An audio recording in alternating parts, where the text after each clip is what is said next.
Cal.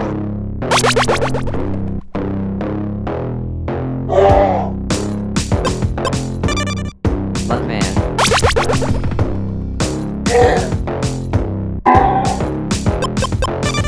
Macho Dan.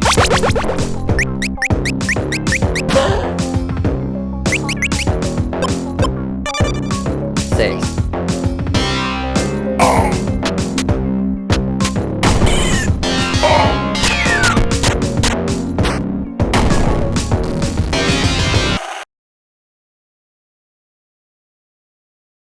The order wrong, and my pita was like the saltiest Euro meat I've ever tasted. It was so weird.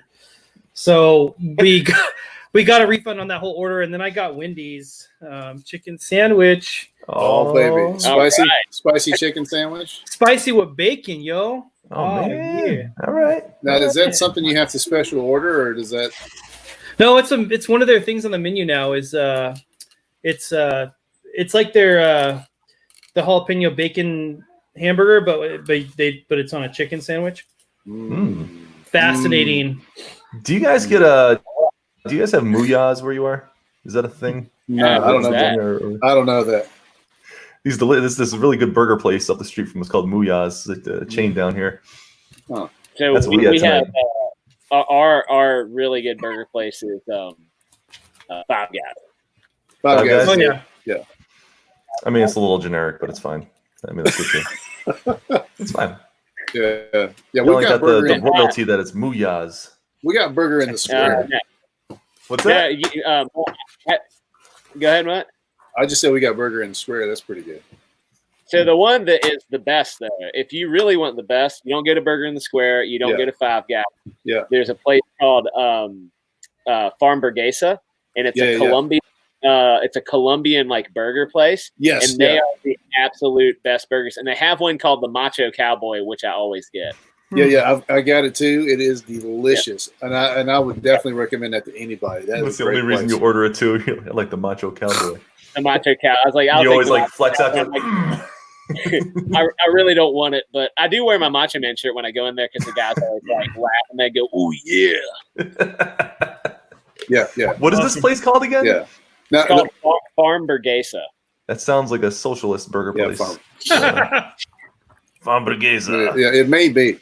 It may be, but we still eat there and support it because they're making good burgers. All right. No, that's fine. You want to support your causes, I'll support mine. I'll tell you where I like to go. I'll tell you where I go around here to get me a good burger. It's this little hole-in-the-wall joint called Aces. AESY''S. They've got the best diner burger around. It's just straight up off the grill diner burger, but they've won like best burger in town for like 3 or 4 years. It's really nice. Yeah. Can we just put Cal on the big screen here on the jumbotron? Yeah, let me get him up there. Hold on a second. What are you doing? I want Cal on the jumbotron while he eats that sandwich. Oh yeah, look at that. There you take go. a bite, Cal. Take a bite. Swallow it. Swallow that. Get it down. All right. I'll relieve. You are relieved. All right, we've been live for a little while now. So. I like that it went live just as Cal was explaining how he had a salty pita and he didn't.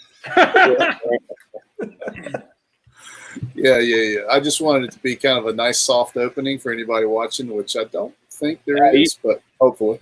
You did great. Yeah, I'm sure there's not. Yeah. No one's watching. It's fine. Yeah. So we probably already got struck before it even started. Yeah. So let's set it up. We said Wendy's. Oh, that's true. You don't want to promote Wendy's right now, obviously, because they are the wrong. What's off the table? Wendy's, Taco Bell, Domino's. Domino's. And Jemima. Everybody knows. Taco Uncle Bell's Ben's rice. Restaurants in the future. It's the only place you're gonna be able to get food is Taco Bell. That's right. It's a fine dining, if I recall correctly. Yeah, it's just like a couple dots on the plate and like a little slice of beef. That is true. I just watched. Did you guys ever see Idiocracy? Oh yeah. Oh my gosh. I was quoting it and showing people clips at work today. Yeah, it's a little too accurate lately. Oh, it's on the nose. It's on the nose if you look at Chop or Chaz. Oh my gosh. It's incredible. That movie is still one of my all-time Yeah, definitely one of Oh, my yeah. favorites. to this day. Whenever it comes on, like Comedy Central or something like that, my wife's Yeah. like, "Oh God, you're watching it again," and I'm like, "If it's on, I gotta watch it." Like that's just my rule. One of my rules to live by is if Idiocracy comes on the TV, you stop changing the channel and you watch it till it's over. Yeah, my wife had never seen it, so we popped it in the other night, and Oh God, yeah, she was more disturbed at how accurate it is. Yeah. She was a little bothered by it. Look, one of my favorite scenes is when what's his name? He's the most average guy in the world.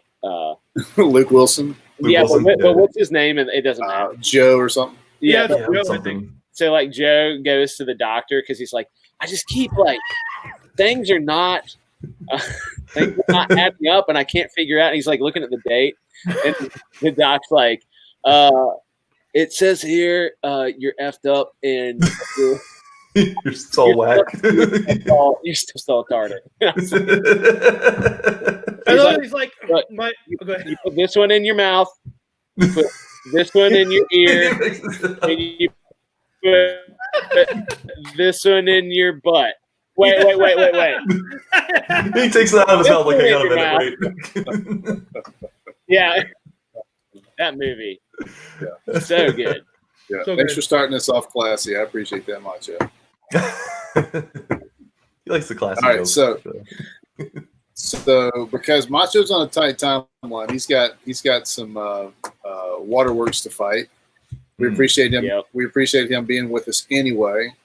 I am your friendly neighborhood Mutt Man. This is my channel. Welcome for anybody who watches this later or watches it soon. Here, hopefully. And I would like to introduce the Goon Squad. 6 a.m. To my right. Why don't you go ahead and introduce yourself? Hello, I am Mark Marianelli at 6 a.m. Comics. All right, there you go. There you go. And you make video games. I do the one called- pictures. I do the video games. I do some sick beats. Yeah. Oh, some yeah. fat rhymes. Yeah. Oh yeah, musically You know, inclined for I sure. smack suckers down with my lyrical prowess. Well, yeah. They call me the Frege Killer. Let's not get him back in here. That was embarrassing. Yeah, please don't bring him in again. That's that was bad for everybody. It was funny to Yeah. have a bunch of Christians and then have Dan in here. It's like my ears are burning. What is happening? Stop what He you're doing. Stop it. He set it off, as the kids say. He set it off. He set it off. He was lit. I love Dan. I just don't I love that too. So love that talk. so like so the body word. Calificent, please introduce yourself and tell us a little bit about yourself. Do it with the fry in your Go mouth. ahead and eat the fry. Go ahead. No, I'll wait. Oh, that's one of those like soggy and salty ones too. Those are the good ones. It is, and I'm using Chick-fil-A sauce. Oh, on what my are you fries. doing? You put the No. get the Lord's chicken up in there. Yeah. No, you eat that raw, bare bones. Too late. Something I'm magical. Cal. I'm You Cal just left it in Jameson. the tray too. All right. I'm gonna leave it in. I'm Cal Jameson. I love Wendy's Yeah. and Chick-fil-A, and I love my beard, and I can't do like a Robertson beard. I'm finding out like it's like stopping. The length is like stopping. You kind of got the KFC going on there. It's nice. Colonel Sanders. It's nice. Yeah. Already had it. Thank you, honey. My wife brought me more Chick-fil-A sauce because I think she didn't think 3 packets was enough. Yeah. Shameful. And that's Good who on I am. everything. Cool. All right, Macho, tell us about yourself. I'm Macho, and I have a wet, leaky basement, Yeah. and I too love Chick-fil-A sauce. I'm the writer for Hero. Yeah. That Mutt will tell you a little bit more about Hero, and Yep. I have a cool 4-page comic coming out as soon as I can convince Mutt to letter it for me. And it's going to be pretty awesome. And that's pretty much what I do. I'm just kind of I'm an internet goofball, I guess. Is the best. This is the first Mutt's hearing about that too. It looks like. Yeah. I'll letter it for you for free, man. Oh, there we go. Oh, you got a freebie from Cal. That's Yeah. awesome. I'm not bad. I can letter. I've seen Let's your take 'em letters. out. Yeah. That's great. Thank you very much, Cal, for saving me all that time and effort. Now, yes, Hero is the comic that Macho and I are working on. We're actually almost finished with it. It's actually at the printers. done. It's at the printer, man, right now. Nice. Yeah, so we're going to get the print proof in, I think, by the 20th, he said. So hopefully that'll be here sooner than the 20th, but at least by then. Tomorrow, hopefully. Yeah, hopefully tomorrow it shows up. And when it does, we'll be making a little video about it, and everybody can kind of see what's going on with it. But yeah, it's getting done, and we're very excited. We're planning our signing and our packaging and all of that good stuff that we're going to do to get that book out to all the people that have backed us. I have 200 Gemini mailers. Yeah. Oh baby.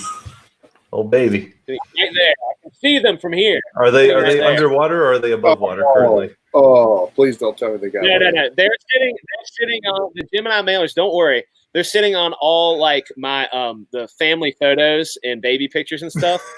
So they don't get wet. I made sure that I put them on top of anything. Because like that's cardboard, right? Like you can't use cardboard after it gets wet.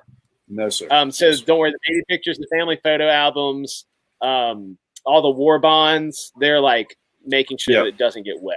That's smart. That's smart. Because the real investment. I know. Yeah. I think about these things. Like I don't just let money go to waste. Yeah. He's not just a pretty face, folks. I was really hoping when you popped on the stream here, you were going to be like cartoony, like in a thing of water with like a chair floating by, and like. Guys, I have an indoor pool. You see the Gemini mailers. But they have like they're on a buoy, so they're. All right. So tonight we're going to jump back into our ongoing project. We have dubbed our new team the Drifters. Oh, the Drifters. That's right. I thought you were going to say. So there's certain words. What word? Out of the way. No. Don't try to trick me because I'll screw it up. We can't say certain words on this stream because I said a certain word. I think it was me last time. It was probably me. I say it like every 3 seconds. When YouTube, you have like you have Tourette's for like that specific word. You need to say it. So we can't say it this time. So we had to change our name. But the Drifters is what we came up with. I like it. This is some 1984 nonsense right here, telling us what we can name our comics. I know it. What is going on in the world today? You can't even name a disease or a virus that is out there. You're playing with fire right now. You are. You're playing with that. My butt hurt a little bit when you said that. I know. And I know right where the line is, and I'm not gonna go past it. But yeah, we give you a little shove. Yeah. So what happened last week was, and Macho, why don't you throw your link for the last one in the chat? It's not. It still hasn't been approved. They haven't approved it. No, it's up to 26 minutes. Oh, okay. Hold on. Yeah, where you got struck. First, it wasn't on there, but then they put it back up for the part that we did where you got struck. All right. But what we didn't know was that we were not live and we were on a roll. Oh, you guys one of the best we've done. Yeah, it was. We were really killing it. Yeah. So we landed with this super team called the Drifters, and we kind of talked about how their misfit group brought together through a halfway house of some sort. They all have their problems and issues, and they're all strangely combined with one another to form this new super team. And let's kind of go through the team members real quick, and you guys can help me out. Which we forget every week. Well, I've got the names. I'm pretty sure I've got all the names. There you go. So this guy, let me just let me get in here. So this guy right here in front, this very handsome gentleman right here in front. A little selfish to start with him, but okay. Yep. He is he is the team leader, and his name is Bendlestick. His name is Bendel Staff. I thought we were calling. I'm sorry, Bendel Staff. And he is an ancient Celtic wizard who was put under a hello. put under a spell, and he that was me. Yeah, he was put under a spell, and he thought he was a hobo for many, many years.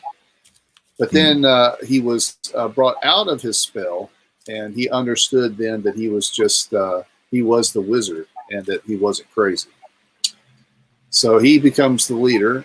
We've got this very strange guy right here called Patient Zero, and without saying the words, he was infected by a super strain of germs, bad germs. Yes. Yeah, to treat it like you're talking to your kids. I had to tell my kids everything. Was like, oh, there's bad germs out there. You're gonna get a cold. Don't get the germs. Wash your hands. He has a 6 feet radius around him, which no one can get very close to. He has these cool and very effective nunchucks, which he uses to defeat his foes, and he can absorb and cast out as a weapon different forms of sicknesses. What have I missed? Are the nunchucks effective? Aren't they within the 6 foot radius? I don't know the answer to that question. We chose nunchucks as a group. I mean, he can keep them, but he can't use them because nobody can get 6 feet of them. Maybe the 6 feet radius thing can be just for the team members, not really for the enemies. We'll need to think that one through, I think. Well, like the team members have to stay at least 6 feet away from him, or they catch something. Right? But he wants to defeat enemies, so he doesn't mind if they get close. He'll mess them up. Richer than 6 feet there to some of them. That's true, but this is a promo shot, so you have to. You should have him standing off in the distance. Yeah. Maybe that's the most awkward hero cover ever. Like he's just really in like an uncomfortable like visual spot for everybody. Well, off page a little bit. His initial creation was felt like this a lot, very uncomfortable, kind of jammed in, you know. Just kidding. That was a joke. That was a flat. No. It wasn't a joke. That was my character. The next character we have to discuss is this guy right here. His name is Buffalo Phil. Now, you might think that Buffalo Phil is this guy here, but he's not. This is just a body. This is just a vehicle. Buffalo Phil is the spirit that's in this kabuki mask that is absorbing and moving around this current vehicle. So, he is an ancient, and I think our he changed it a little bit last week. Yeah, the new origin story for him is absolutely hilarious. Yeah. Do you remember it, Macho? Yeah. So Buffalo Phil is a guy named Phil from Buffalo, as his friends call him. He was on vacation. He was doing all the tourist stuff, and he peed on an ancient urn. He was somewhere in Asia. Yeah. And the spirits of the ancestors trapped him.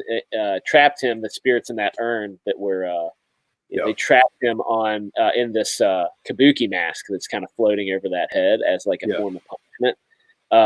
But he doesn't have. He has some control over the world, but it's really limited to manipulating dead bodies. Right. And they just thought it would be because that way he can never really be with his like loved ones again, since he peed in their urn. Yes. So he basically can raise the dead and use the corpse, and he's decided to use it for good. So that's it. That's Buffalo Phil. Love that we're already on like the ultimate Buffalo Bill version or Buffalo Phil version before we've even established that. Yeah. So okay, let's move on. This is this big female creature right here. Her name is Saison. Saison. She is a character who is an alien who arrived on our planet trying to escape from a war that was raging on her planet.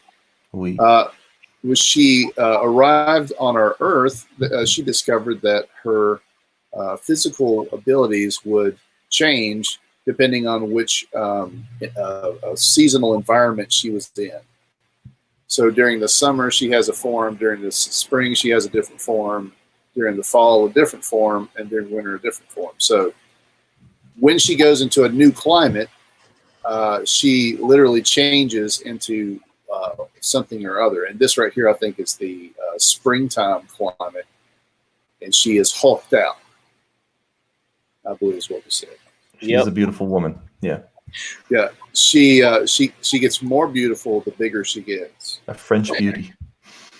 I can't remember what we said the name was of the dog, the sidekick. Oh, hold on. Do I have that? I wonder if I do. You found an Finbar, the dog. What was it? Oh, Finbar. Finbar. That's right. Yeah. And so the cool thing about Finbar is that nobody can hear him or know like he's able to like verbalize anything except for Bindlestaff.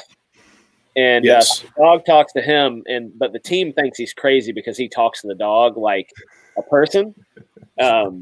And so they legitimately think he's just a crazy, kooky wizard. And yes. He dresses as a hobo but has this ultimate power. But yeah, Finbar the dog is like probably the smartest person on the team, but nobody knows it except Bindlestaff. I like the idea of Bindlestaff hears him, but like the dog gives great advice, but he's always like, whatever, you're just a dog. Yeah. Yeah. I think Bindlestaff has kind of a like superiority complex, and he needs to be the leader. So like he just like always discounts whatever Finbar says, even though Finbar is really the smartest person in the room. We should have it so in their back in his prior life or whatever, he actually put a curse on the dog so nobody could hear him because he was threatened by him. He kept showing him up. So That's so good. Yeah, that's really good. So Finbar, does Finbar transform when Bindlestaff transforms? I can't remember. Yeah, he's like Battle Cat for He-Man. Right, he turns into a wolf that he can ride. Yeah. Okay. Hey, right. Trusty's got a comment, okay. And I'm so bummed he beat me to this. I was gonna say we're in danger of a copyright strike from Naughty Dog for Saison. And he said, "Isn't Saison in The Last of Us 2?" Do you guys know what I'm talking about? Oh no. Okay, then I don't think the name is Saison, but I understand the appearance. Yes, there's a character. You shouldn't have said the name of the game. Now we're in danger. Oh no! Trusty said it first. I blame Trusty. Well, we can look. We'll do it. Go back to eating your sandwich. It's gone. I just have fries now. Eat the fries. Oh, fine. You're gonna ruin them with your Chick-fil-A sauce. Who goes to Chick-fil-A and doesn't get the Polynesian sauce? Dude, they give me. That's all they give me now. These are from like a few months ago. I asked for barbecue Polynesian. I asked for ranch. Have you guys tried the honey roasted barbecue? They come in like the packets more like ketchup. No. Yeah, that's really good. That stuff is very good. Yeah. No. See, I always want to try different ones, but it's like a rare occasion when you go there for us. We don't go to the fast foods as often anymore, and I feel like I can't waste my decision. Like I want to go with what I trust. I feel like if I get something new, I just ruin my weekly trip to Chick-fil-A.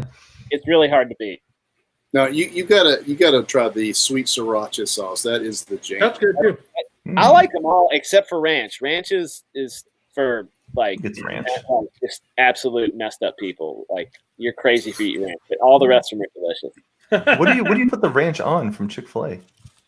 Nothing, because it's garbage. Ranch is garbage. Thank you. Amen. God, it's the worst. I know I need to tell you guys a story really quick. And so my kids have ruined ranch for me. Not just ranch, the dressing, but ranch, like Cool Ranch Doritos. Because kids, like, they like to, number one, they like to eat ranch. And, like, I don't know if your kids are like mine, but they'll, like, put it up. Do we have the soapbox? They'll dip ranch with their fingers and, like, lick it off their fingers and stuff, right? So, like, as a young child, they, like, smell like rancid ranch. Rants. So it made me sick to just smell it. And I hated it. And it's only gotten worse as the years have gone by. Well, about 6 months ago, my younger daughter, thank you for the macho, she was eating something with ranch. And so my wife was like, "Oh, Daddy wouldn't kiss you with ranch on his face. She wouldn't. He's like, how much do you think your dad loves you or whatever? I was like, fine, you can kiss me. I love you that much. You can kiss me right here, and you can put ranch on my cheek. So she does it, and there's ranch on my cheek right here, right? Yeah. I'm like, look, it's not about if you love them. You're teaching them a lesson. Yeah. So don't kiss people with ranch on your mouth. It's not a. And it took everything in me not to just slap the absolute crap right out of it. But I let her kiss me.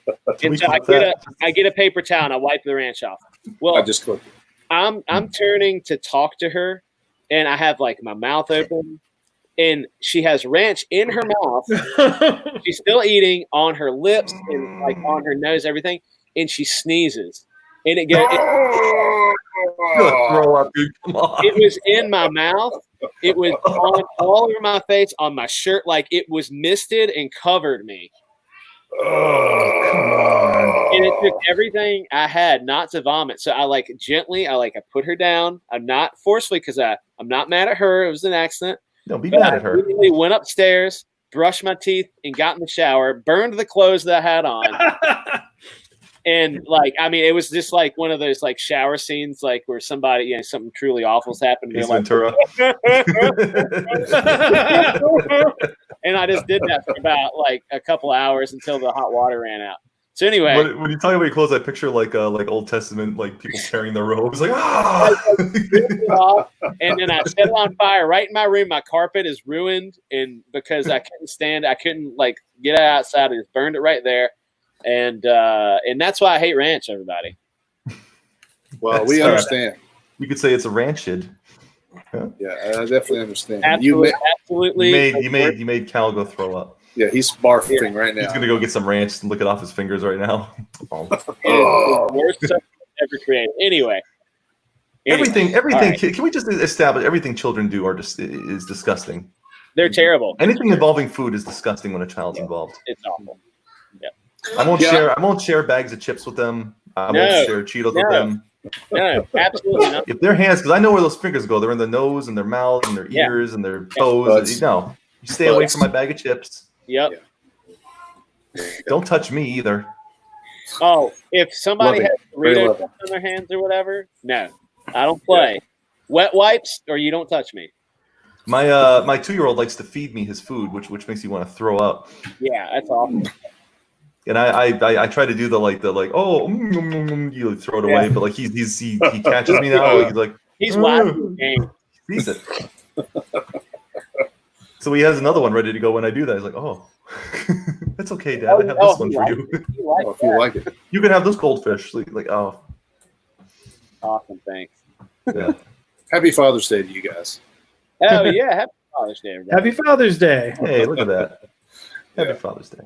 Let me change. Let me get my banner out of there. Sorry. All right, it's over. It's over, right? This is why we have no viewers. Yeah. Yes. Thank you, Trusty, for sticking with us. Thank you, Trusty. Trusty's the other one. It's because he's our trusty sidekick. Yeah. But he's watching multiple streams, I guarantee you. Oh, yeah, we're muted. He's half in right now. We appreciate he saw it stays on and was just trying to get us struck immediately. All right, so we'll have to work on that. Might be a new name in the works, but stays on for now. No, I don't think the name is. Oh no, it's not the name. No. He was referring to the physique. Oh, okay. Look at the character. Got it. Mm. We'll have to look into it. Maybe a color change of some kind or something. No. We're totally joking. We're good. It's just the character is just a very muscular, masculine-looking female. Stop. We're gonna just stop. Don't bring it up anymore. Just stop now. Yeah. I want to get past 30 minutes this week if we can. Yeah, right. Yeah, let's please make it. All right, so it still says live. That's all I'm gonna say. Yeah, we're still good, I think. Yeah. I love how nobody noticed that it switched from live to ended. I know. At any given point during hours. We went hours after that. We just kept on going, having a good time. All right, so so then the last character, well, not the last character, next to last character is Short Fuse. Short Fuse is a small person. Good terminology. Nice. Thank you. Yep. I'm trying to clean. You're growing as a person. I'm trying to clean up my act. Change his name to PC Mutt. Yeah. So he's a small person. He's a small Caucasian person, not a person of color, unfortunately. But he is a genius with when it comes to machinery. But we decided last week that he would be a person who would kind of put rubbish together and kind of be like he's like Oscar the Grouch, except with except he can build like mechs and crazy machines out of them. Yeah. He can with a toaster and a refrigerator, he can build a small mech device. Yeah. So like he's the kind of guy that you want on your team for tech purposes. He can kind of make something out of anything. Somebody said maybe a homeless forge. Yeah, homeless forge. Yeah, a midget homeless forge. Yeah, except don't say that word. Little person. Sorry, a small homeless Oscar the Grouch. Forge. Why is it I'm the behaved one this week? What is going on here? All right, so then I can't remember the name of our speedster. Hold on, I got it. I think. It's Weezer. Weezer, thank you. Weezer. Asthmatic. He's our asthmatic speedster. So he revs up and charges up with his asthma inhaler, and he can run very, very fast for very small periods of time. Yeah, basically when he's going fast. Well, he can run. Oh, you proceed. Go ahead. Sir. Yeah, you go ahead. Okay, when he's going fast, it's still real time. Like it affects him. If he runs a mile, it will affect him as though he ran a mile. So he will be incredibly winded and maybe won't even make it the full mile while he's going super fast. He can do it very fast, but it takes the same toll, right? Hey, what's up, Johnny? Right. Yeah, so he's a guy who is very valuable in a team for about 30 seconds to a minute. Right. And then he needs to take a rest and take his inhaler. So that's our team right there. And then today's is that we're going to kind of jump back in the assignment of creating a villain. Yeah.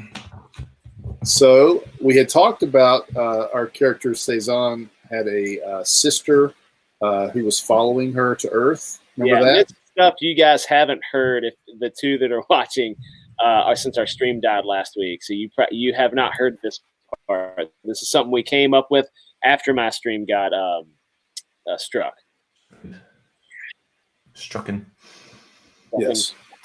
So this character would be a very powerful alien, and then her sister's power would sort of be like Cezanne's power, except that it would be more extreme and harder to control, I think is what he said.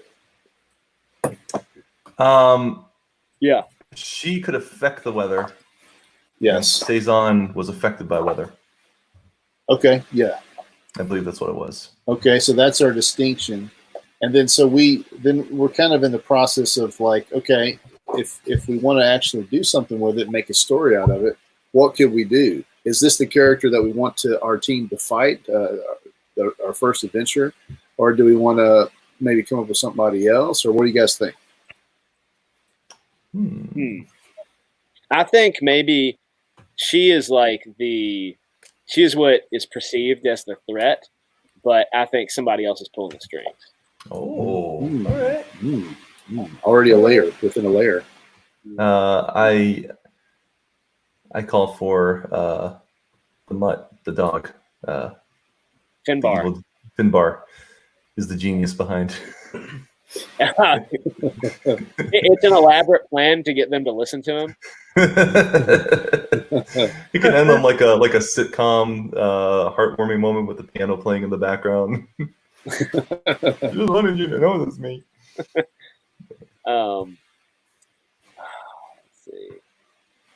Well, we kind of the initial things we discussed were that. Good one, Trusty. That was a good one. Under the sword. Wow. Yeah. So the initial thing that we discussed was that this female, the sister of Cezanne, was basically trying to kill her because she needed to kill her to. It was like a Highlander thing. She needed to kill her, so that she could get her power and become the most powerful person in their race, and therefore the rightful ruler. And Cezanne is kind of like he had already killed like 3 or 4 of the siblings. Right, that's right. That's why she's so powerful. She's already killed like 3 or 4 of the other siblings. Right. I kind of dig that, man, and I like the idea of like our first big bad being a female, very powerful rage monster. Yeah, I mean, I think this story will be actually pretty fun. It hits all the PC notes. I mean, I think yeah, right. Strong female protagonist and antagonist. Yeah. Well, and Cezanne, I think Cezanne is probably somebody who really just wants peace. You know, like the reason she ran away and doesn't want to fight is because she just wants to be left alone. She becomes powerful by coming here, but she does not want to have to fight. And so I think that she could be a major character for the first story arc because it's her sister. But then she could go into the background. You could highlight another character, going forward pretty easily. I like it. Yeah, and the whole theme of the theme of the team. Look at that, sick rhymes again. Theme of the team was all homeless people. Crazy good. You know. Yeah, it's homeless. It's all homeless people. It's all. Yeah, she's homeless because she left her planet. Yeah. She ran away. Yeah, I like the idea that these guys are living in a halfway house. And I think there should be maybe we need like not Aunt May, but like an Aunt May type that is the caretaker of the halfway house. Yeah. That's kind of like Team Mom and like make sure everybody's okay. But then they're all taking off and going on adventures or whatever, and whatever this caretaker, they're left behind. But while these guys are saving the universe or whatever, saving the world. Yeah. I also like the idea that somebody has to share a tiny room with Patient Zero in that social bubble. Makes their quarters really cramped. It's Finbar. The way Finbar gets screwed. Whoa! I mean, I just kind of just spitballing, but long hair, headdress, kind of like a Miss Marvel. I mean, not Miss Marvel, but Jean Grey. Oh yeah. Crazy wings that are kind of like part of the costume, part of her physique. Sweet. So to speak. Power that kind of exudes from them, and maybe just like that's just I like that. That's generic format, but we can kind of I'll keep working from it. Can their headquarters be like a cardboard box that's like the Doctor Who? It's like a Harry Potter tent. You go into the cardboard box, and it's like this big room. But it's like the whole place is just made of cardboard. Is the best you could. Yeah. Finbar is an all-powerful wizard. He could conjure any sort of, illusion or. Yeah, but he's crazy, so he made a cardboard box. It would be really funny if everything was still like refrigerator boxes and stuff, like had the labels on it and things like that. Oh man, yes. And it's always moist down there, so the cardboard's always like. That would be like a nightmare to draw. I feel like. You just have a tan background and little moldy spots everywhere. Yeah. Look, I'm not the one drawing it. I don't care. Someone can do it.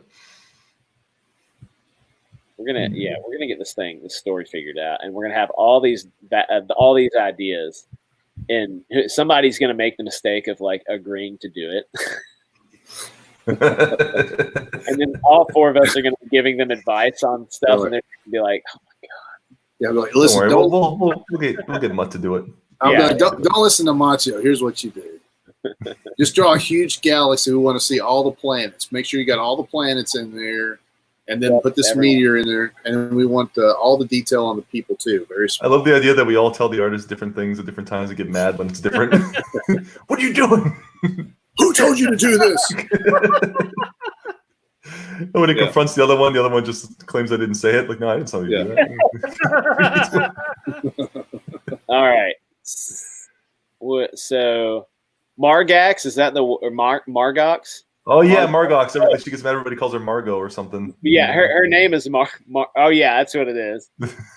Spelled Margot. Everybody calls her Margot. It's like, it's Margox. Margox. Like, whatever, Margot. I thought you guys would start remembering it once we started looking at stuff. It's coming back a little bit now. Coming back. All coming back. Back to me now. Are you drawing, Mutt, or are you like? I am drawing. Yes. Okay, cool. So we got clipping his toenails right now. Yeah, right. We got Ben Staff. We got Russell Phil, Patient Zero, Hot Short Fuse, Weezer, Finbar, and Margox.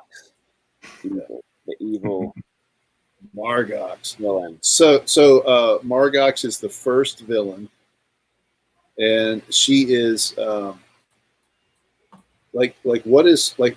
I feel like we need to come up with kind of a big ending and then kind of work back. How do you feel about that, Cal? Yeah, that's one of the ways to do it.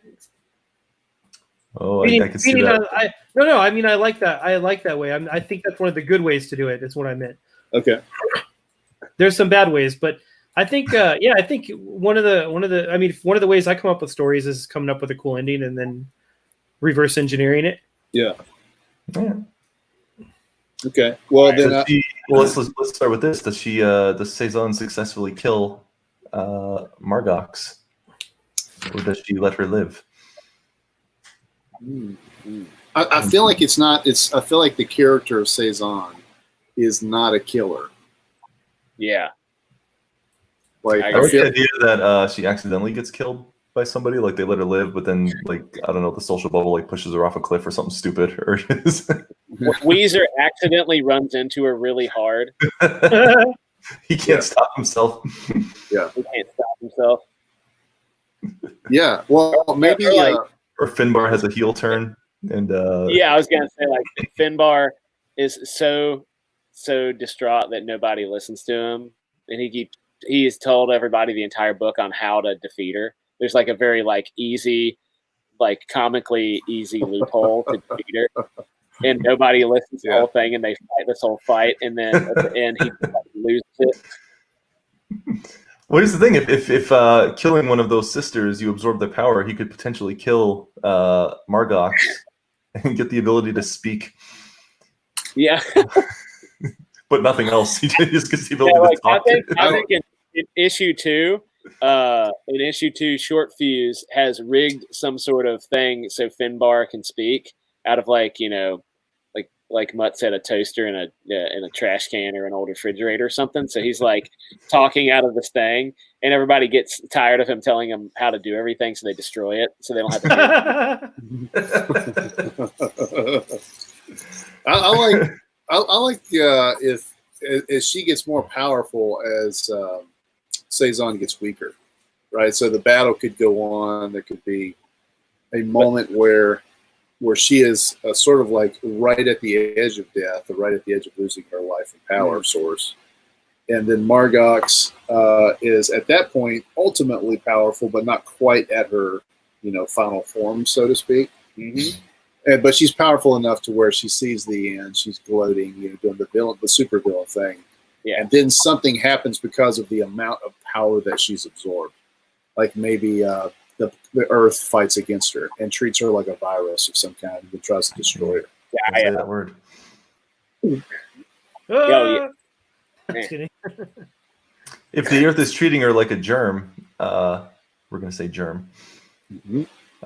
Then Patient Zero, doesn't he have the ability to heal sick things or something? Yeah. Oh, yeah. That's a kind of a good idea. Like maybe Patient Zero has the final delivering death. What about this? So let's reverse a little bit. What if Yeah, you could absolutely do it that way. I was thinking, what if the Earth is getting damaged because of Margox, right? That's what she's doing, is she's absorbing the power from the Earth. That's what's taking the power away from Saison. Like it's shifting so much or whatever. She's not able to really get a good, she can't get a grasp on her power. So Patient Zero is able to absorb the pain or whatever it's doing to the Earth, and give Saison the power to combat her sister.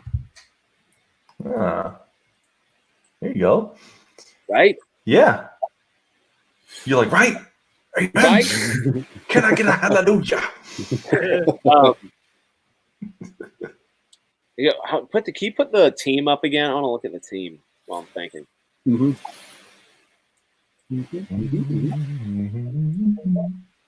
There they are. Look at that. Beautiful. You gonna color it too? I think Johnny Fitz, that's in the chat, who's been a big supporter. I think he's going to give it a shot. I think he's going to try to color. He's going to give it a go. Right on. Yeah, I think so. Hey, we have a new viewer named Ara Jelinian. So I think Ara's been in before. Okay. If my memory serves me. So appreciate you coming back as well. Yeah, appreciate it, buddy. So I think Margox needs to have an answer for each one of our heroes in some way. Yeah. Like Thanos does. If you're thinking about comparing, she can probably short out short fuses mechanics. Yeah. He's not much of a match for her because of his abilities are pretty terrestrial, and she can pretty much deal with him pretty easily. I feel like. I like the idea of they each come at her pretty confident with their version of saving the world, and then she kind of bats him down. Yeah, it's the classic we're stronger together. Yeah. Buffalo Phil's has a horde of dead bodies or something, and Patient Zero's trying his thing, and Bindlestaff and Finbar are doing their just fighting each other. They're arguing about lunch or something like that.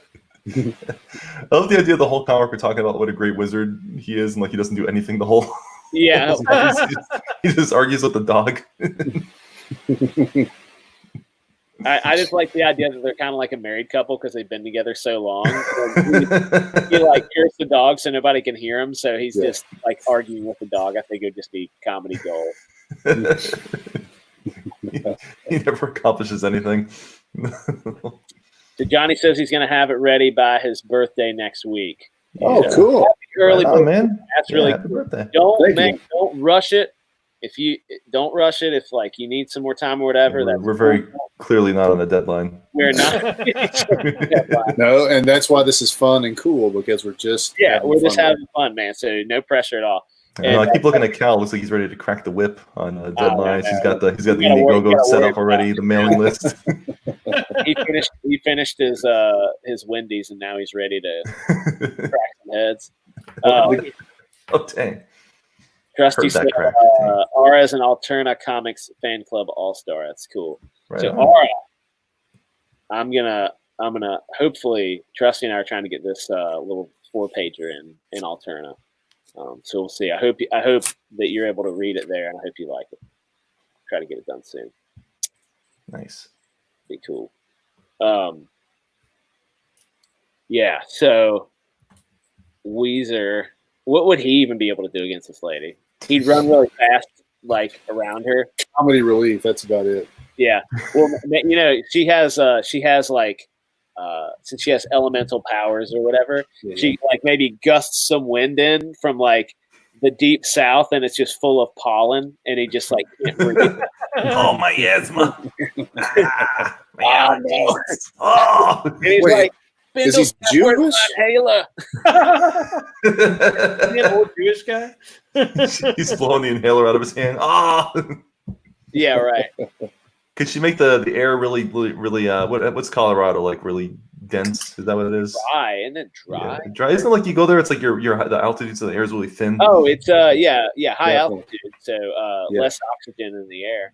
Yeah, she can screw with the oxygen. Yeah, sure. I'm sure.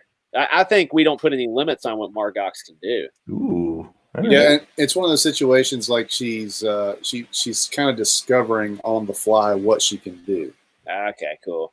Because I try to come up with some notes as well. Yeah, she's very powerful, but she really doesn't know what she can do in the earth. It's like a Man of Steel when the Kryptonians. Yeah, that's right. Yeah, that's right. Just figuring everything out. Yeah. Can we work in a scene where Saison like eats Margox? Just kidding. I was reading Old Man Logan. Have you guys read that? Oh, I've read Yes. some of that. Yeah. And when That's how he beats Hulk, right? Isn't it? Yeah. Doesn't he eat him or something? Hulk eats Logan, and then Logan like slashes his way out of him, and yeah, it's one of the coolest scenes in comics, man. So good. That whole book is really good. Yeah. I just was looking. I'm looking at Saison, going, "Yeah, she could eat somebody." Well, if she keeps growing like in springtime, that's her like, she keeps growing and becoming hulked out and powerful. Maybe she can just like, who knows? I like the idea of doing that. And then like punches right through her chest. Oh, what we got? Just a little, just moving a little bit. Oh, Cool. Can you see it? Yeah, Yeah. I like the Jean Grey kind of. Can you give yourself the full screen here and? You just Come on, Boomer. There he is. Oh, wow, look at that. Yeah. Yeah, it's good. Cool. Yeah, very nice. Look at that. Margox.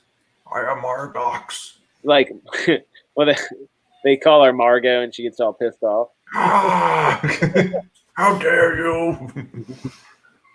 Yeah. She talks like Storm all the time. I like that element. I like that element. There's nothing on that page. There you go. Now you get it. I like that elements are sort of like either making this web behind her. Uh-huh. It's like forming. it's like forming from the elements of the earth.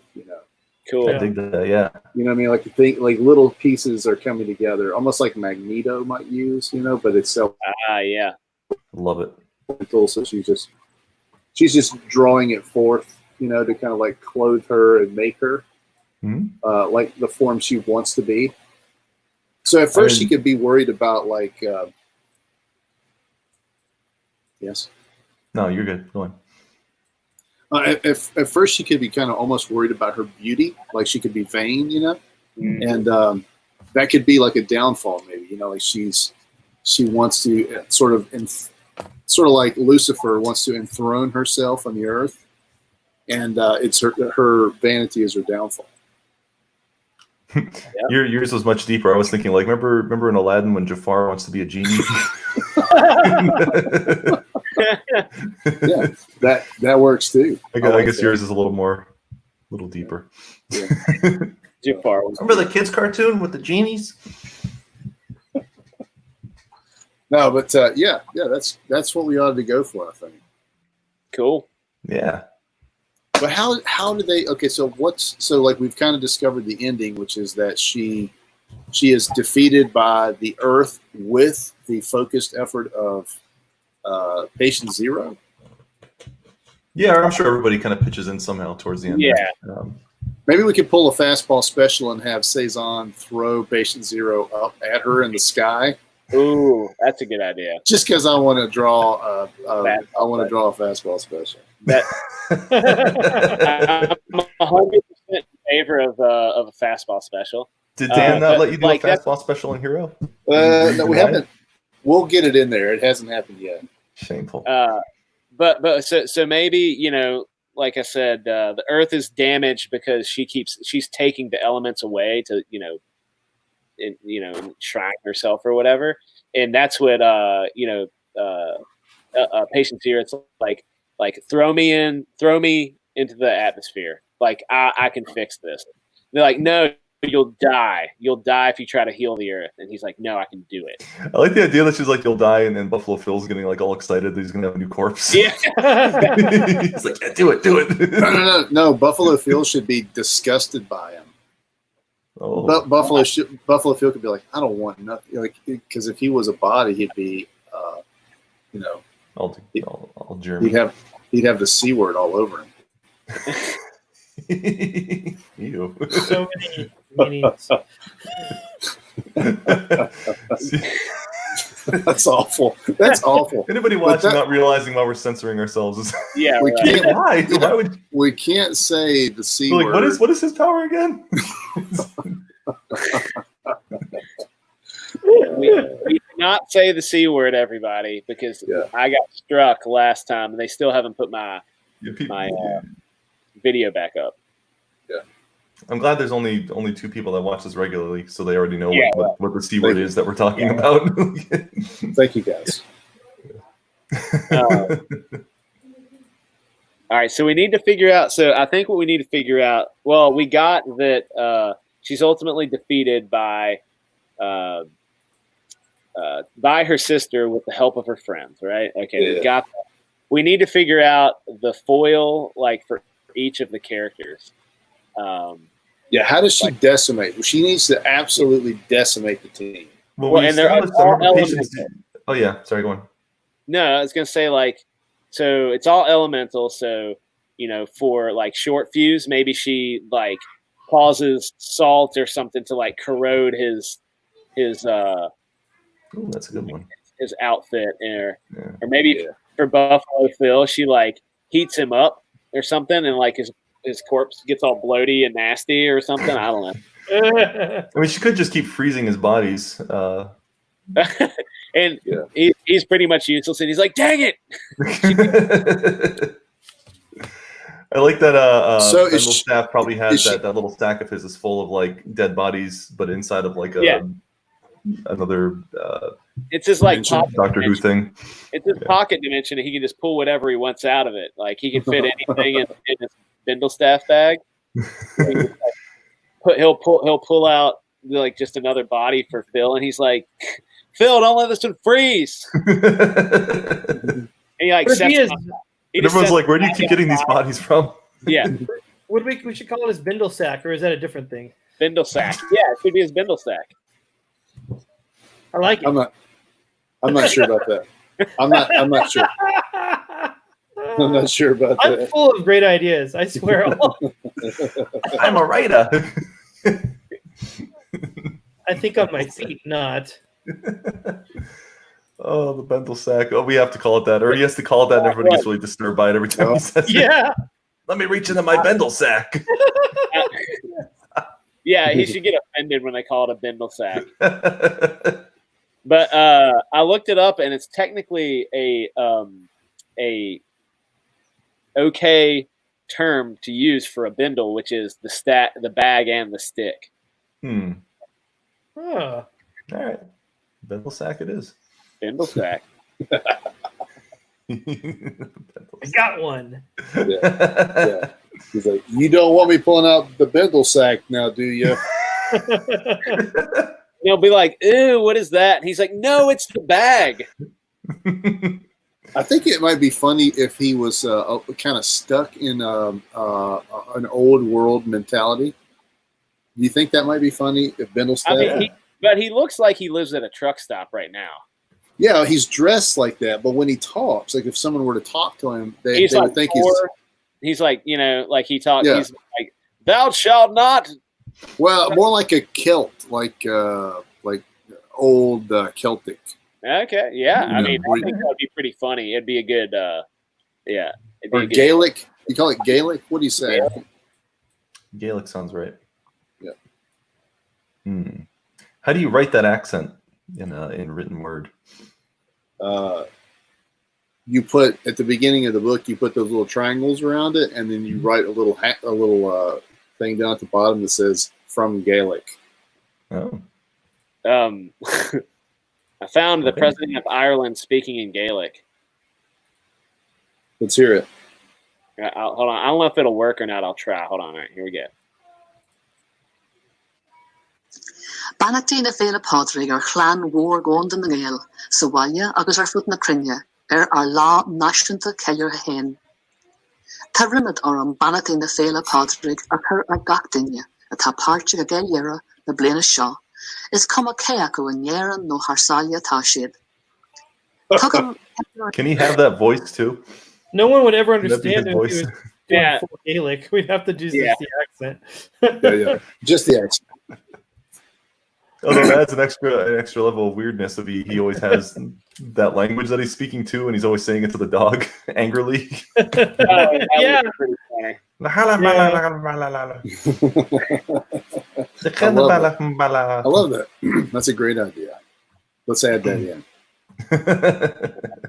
Speaks Gaelic to the dog. Yeah. There you go. Angrily. You're gonna have to you're gonna have to use Google Translate and add that crap in. Oh yeah. And then real Gaelic speaking person's just gonna get mad.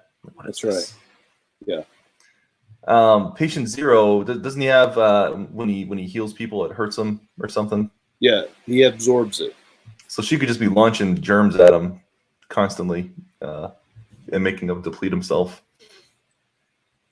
Well, I think his big moment Not is germs. when I don't know how you do that with weather, but she does something that he's like having to constantly heal something.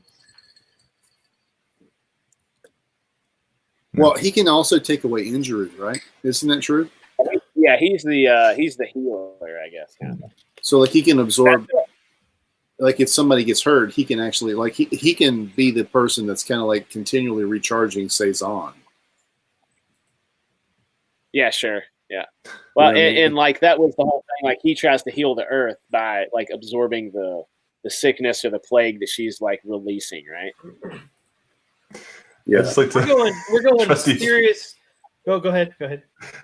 Trusty Sidekick, he doesn't like to have his Bendelsag Gaelic. Oh my god. Who among us? Nah, nobody. I think we're getting a little too deep on some of this stuff. Yes, apologies. Sorry. What were you going to say, Cal? I'm sorry, I didn't mean to interrupt. Oh, I was just saying we're going full Captain Planet on this thing. Yeah. He's a hero. Healing the earth with our efforts. We're going Greta Thunberg on this thing. Oh no! Don't do that. Ah! Don't be like that. Hey, We're parodying it. We should call. Oh my gosh, that's funny. We should have her what's the Okay. evil woman's name again? Margot. Margox. We should have Margox say "How dare you" many times. Yeah. How dare you? Like How make dare it like make her this impetulant, childish, just like Greta. I should just probably, use Greta. how We dare might- you. I should be in Let's give her a school. braid on the side. Yeah. I'm giving her a braid. I'm giving her a braid. I'm Give doing her a it. braid. I'm doing it. I'm doing it. Put it in She's there. got That's what it's going to be that way. She's got a Greta braid going. Greta Braid. Can we call her? Could her full name be Margox Greta Braid? Is that it? Margox. I Greta love Braid. it. Margox Greta braid. Man.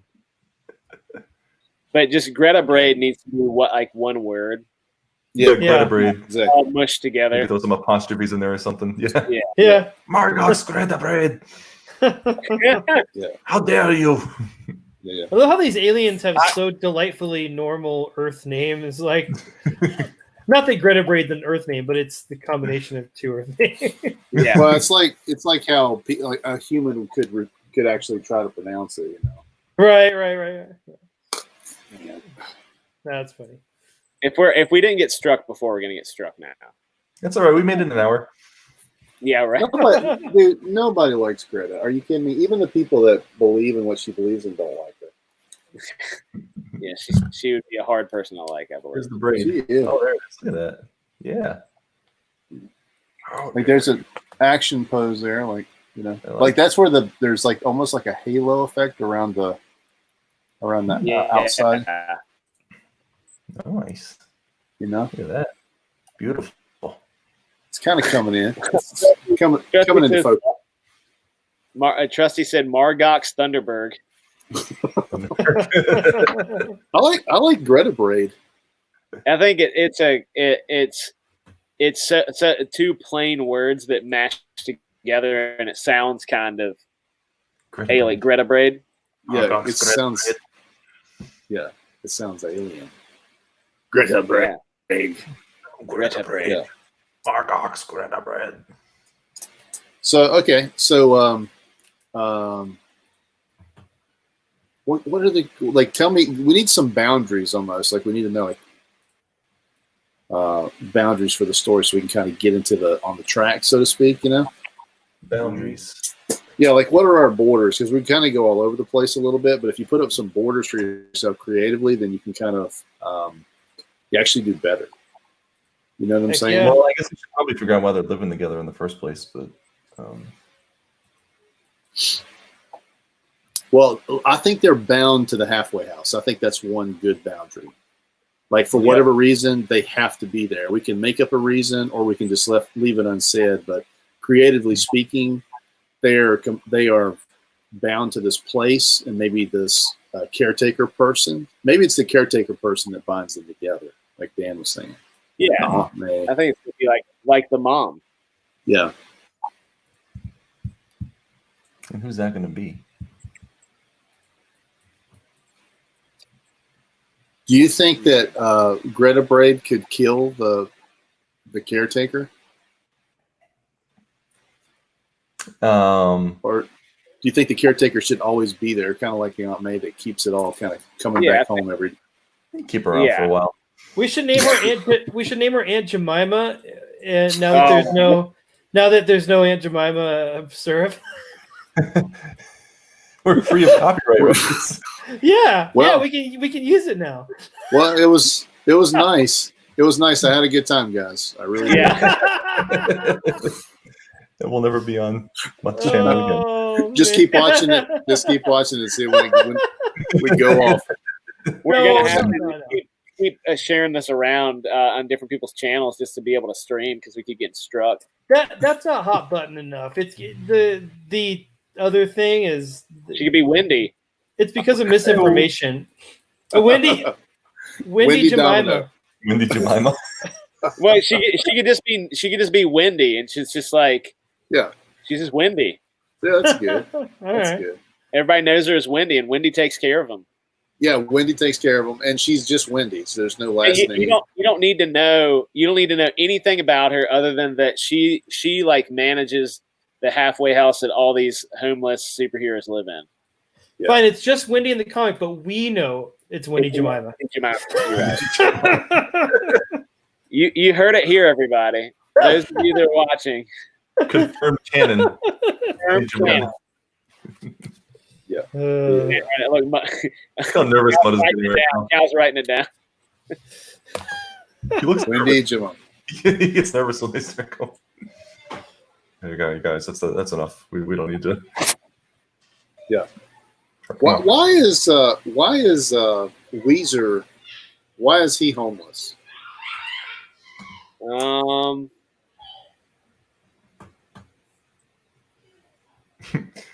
He used to let's say he had some kind of career doing something physical.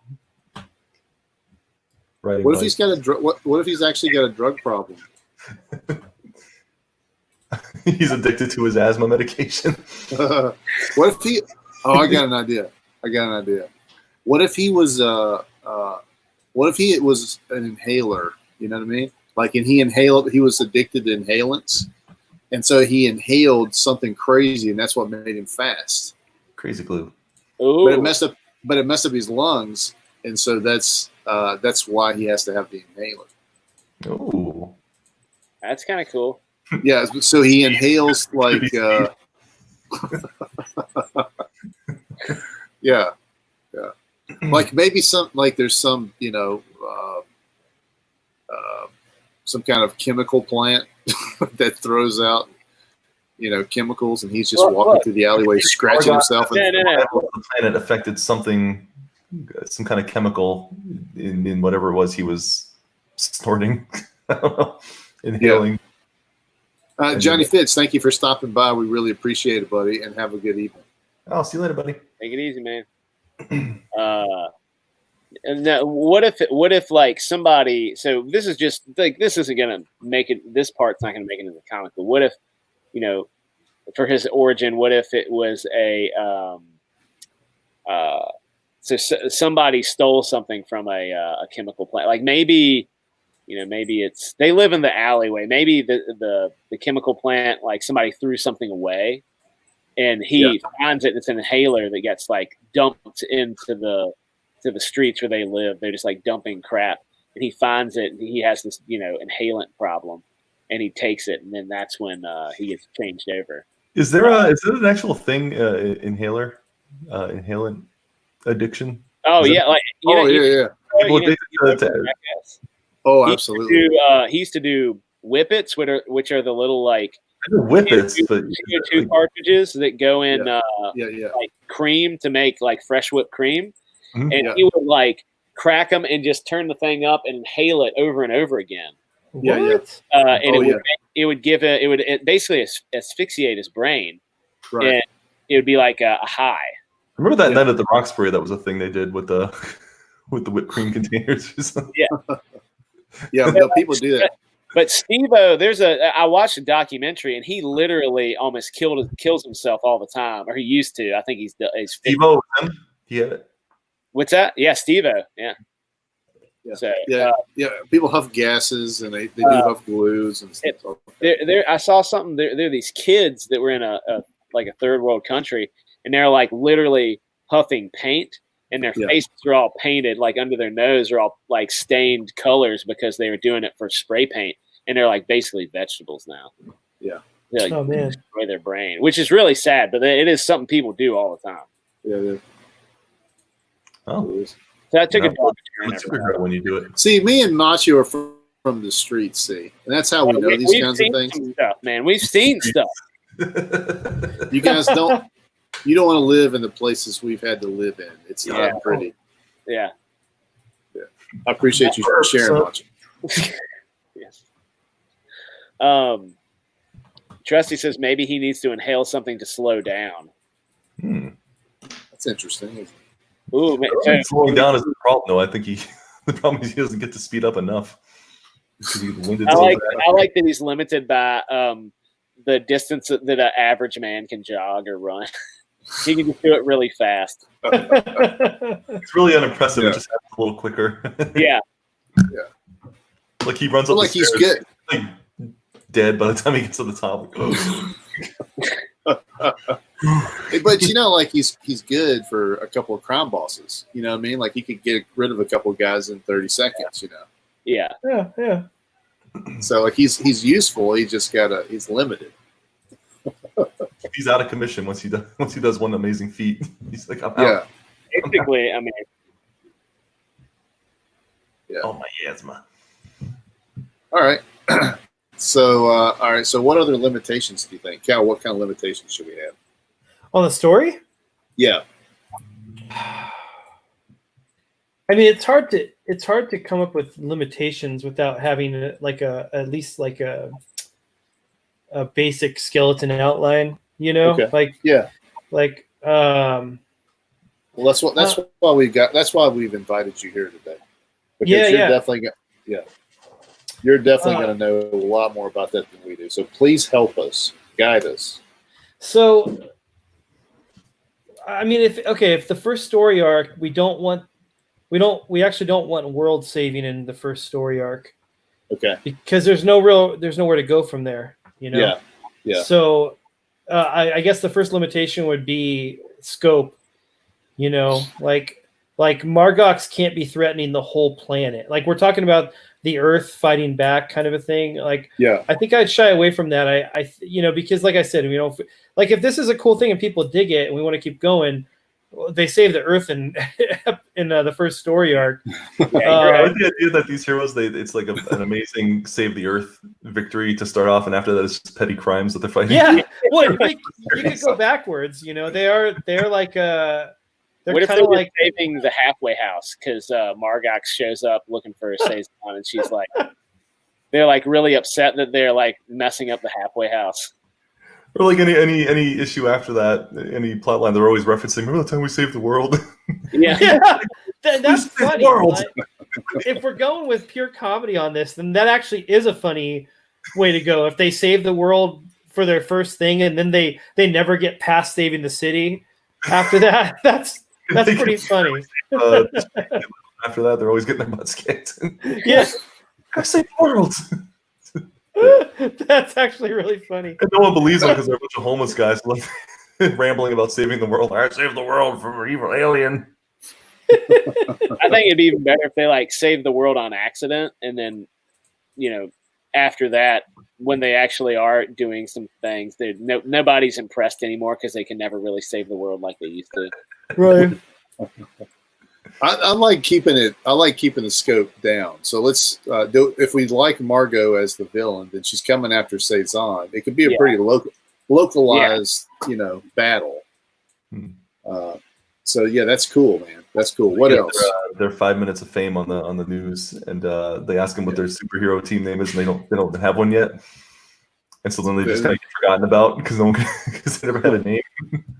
Well, no, some it could easily be like it's I don't know. These guys are just a bunch of drifters that came through. Yeah. Here, Yeah. Yep.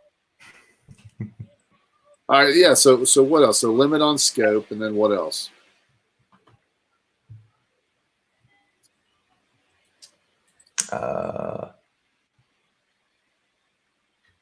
I don't know. I mean, if we're just dealing with the first story arc, yeah, you need to have them either meeting or have them already established in their halfway house. Yeah. Okay. So does scope include the origin of each person, or do we just kind of do? I think personally, I would rather them already be formed somewhat, right, and then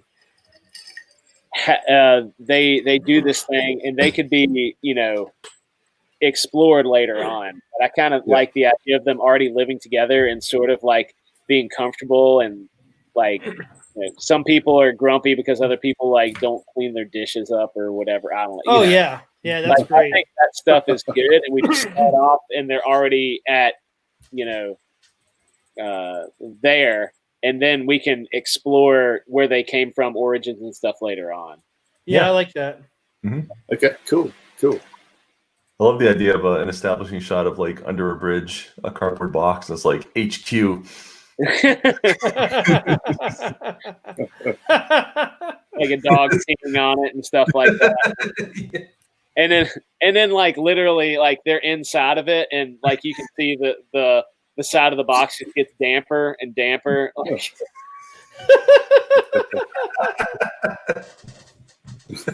oh my gosh, that's and good. it's Findlebar that's doing it. Yeah, Finbar doing it. Yes. Yeah. Well, all right. So that brings me to the kind of a scope question. How much of this do you want to be funny? How much of it do we want to take it seriously? Like, is it pure comedy, or is it action adventure comedy? I mean, excuse me. I think we can still. I know I'm already yawning.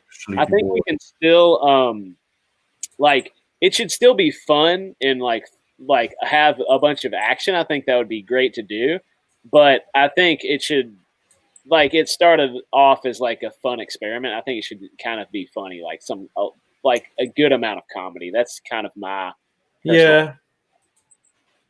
We got to pause for a brief announcement that Trey 50 Daniel has reemerged. Oh my gosh, he's back. Hashtag one man. He has returned when we need him most. We really appreciate it, Trey. Thank you very much. Trey, we have to. Yeah, right now, Trey, we're a very instrumental time that Trey, you came back. We needed your moral support for this. We needed your energy, bud.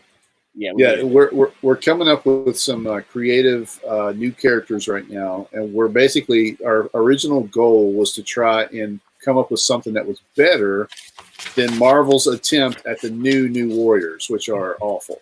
Which has been canceled, I believe. I believe you're right. Yeah, I believe you're right. Cal, are you in the witness protection program? Like, what's? Why? There's a story I was reading one time.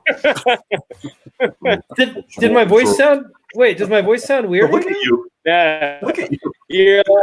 You're backlit, so you can't really see your face. I once worked on a comic book. You know what? I was tabbed out, so maybe after a while it turns off the camera. It's like Yeah. Weird. you're like I the mean, Might it's very have cool. went I mean, back. it's very cool like that. But That's really weird. I don't know why it does that. It's so Look at odd. his finger. I was the original flavor of the Drifters. Yeah. Yeah, no. So we are we're now we have come up with all the characters, and we are into the storylines and the villain, and we're getting kind of deep. We're getting kind of Yeah. deep into this thing. Yeah. It's kind of cool. It's starting to feel good. You know what I'm saying? An action comedy, heavy on action comedy. Yeah. Yeah, and I think that suits a lot of you guys too. Like, you guys are pretty funny dudes, so it's going to be good to have, your creative energy going toward the funny. Right. Yeah. Yeah. It's gonna be good. Right on. All right. Beautiful. Yeah. So all right. So then, so the limitations we're kind of talking about, and I do think that helps you creatively to stay within the boundaries. And we know it's an action comedy. It's heavy on the comedy, heavy on the action, and it's we're going to keep it localized adventure at first, which will be with them in their halfway house. The villain is going to be trying to kill Cezanne, so we've got sort of that covered, and we even know how the story is going to end. We're probably going to change that, but we can still probably use the fact that she gets kind of bloated from energy, and that patient zero is kind of the lethal dose that takes care of her. And you want to have your fastball special to finish it off with? Definitely do that. Ends with the fastball special. Definitely does. All right. So is that a good enough skeleton, Cal, or do we need to keep building the skeleton? That's a great start, and then we can, for tonight, obviously, since we're kind of at our max, if we kind of build onto that next week, or maybe we can kind of message throughout the week and get a more solid outline, and then kind of work on it next week. Whatever you guys want to do, but yeah, it's. For me, it's hard for me to work, real time like this. Like, I'm so used to sitting down with quiet and with my document and just outlining. So this is not. I'm not super good at on the fly outlining. But well, you've got 2 weeks to out, and then we'll just pretend like we're coming up with it on the fly. We could always. Well, we could always like spitball with Cal off air. And then throw, like, when we come on air again, we can give kind of we've worked on throughout the week, and that might be something. I mean, that's still, I think, a good way to do it. Yeah, and look at this as a creative experiment, right? Like, it's a way to kind of figure out how you can come up with some things on the fly that you actually keep, because we definitely didn't keep everything. If you go back and watch some of our early videos, especially the first character, we really threw a lot of that out. Yeah, a lot of that, because it was so bad. It was terrible. so there's a lot of spitballing, and that really, but when you throw all the spaghetti at the wall, you do get some really cool stuff, and that's why I think it makes a fun video to watch for people, and I also think that's nothing without my idea. This was nothing without me. Obviously, we have kept your major ideas. You're in. Have you though? Yeah, you came up with like 3 of the characters. What are you talking about? There's only 6 characters total. 1, 2, 3, 4, 5, 6. Yeah, there's only 7 really, but you came up with 3 out of 7. Changed to protect the innocent. Yeah. I'm about to put my Crybaby Award together. Hold on a second. I'm gonna give us your chance. It's done. It's over. Yeah, I'll have it set up ready for next time. I'm a big boy again. We're good. right. big boy now. But for real, it is kind of fun to see, like, to come up with stuff like this. This has not been, this team has never been come up with. Nobody's ever came up with this exact team before, and it's kind of fun to do. As part of it. Too. Yeah, absolutely. Like, this is definitely for me. For me, it's fun to just kind of doing it live. To me, makes it more sort of like thrilling a little bit. It makes it a little bit more dangerous, Yeah. So I really think that does add a creative element to it. Mm-hmm. But I definitely understand too about taking what you do live and then going back to the lab with it and actually trying to make it work out. So that's where Cal would definitely be a humongous benefit to us to be able to go back and create sort of a better skeleton than we've come up with. And then we can go live again and we can kind of throw more spaghetti at the skeleton and see what happens. Yeah. Right. Throwing spaghetti at the skeleton. I like that. Me too. I like it. I genuinely do think that there's some really good material in here. Like, I think it could be a really funny project. So is it? It's like most of the time. Like my thing is that comics are good enough in themselves, right? Comics is the pinnacle of creativity. A lot of people will want to make comics because they want to see it become something else. But I prefer the comic book format as the sort of like the pinnacle of whatever creative storytelling you can do, right? Because you can do anything, and you can do it on a really small budget. But for this particular project, I would say that it really already feels like a Netflix superhero team drama. Yeah. Do you think? Yeah, it does. From 90s there. Yeah, Mystery Men. It's very Mystery Men. Absolutely. Yeah, that's right. Good one. And I think it like, I'm not saying we need to go for that, but maybe like if that's the creative energy that it already has, maybe we kind of like get in the vein and think about it like that. Yeah, sure. But yeah, no, I think it's great. I'm really excited about some of these guys, and I think that if we really put a little bit of effort into it, it could be something else. I think ultimately, if you guys are in on it, it could be a crowdfunded book, and I do think we want to figure out probably an artistic team to go with it. Maybe I don't know. Maybe we could figure out that later. But yeah. I mean, I don't mind doing the artwork. I can definitely do some of the artwork, but I want to keep my energy going toward Hero too. Yeah, we can find someone. Yeah. All right, cool. Well, what do you guys need to plug anything, or did you want to have any last words before we move on out the door? Buy Starfetched on Apple Arcade and make me some money. I tried to download that, and my phone is too old to play it. As long as the download happened, is it still? Is it being sold a la carte now, like by itself, or is it still? You gotta have an Apple Arcade specifically. Yeah. But how do you guys how do they funnel money to you guys if people are just getting an arcade subscription? It was something with the downloads gets some kind of tokens to developers, and I didn't really understand all the specifics behind it, but I get a paycheck.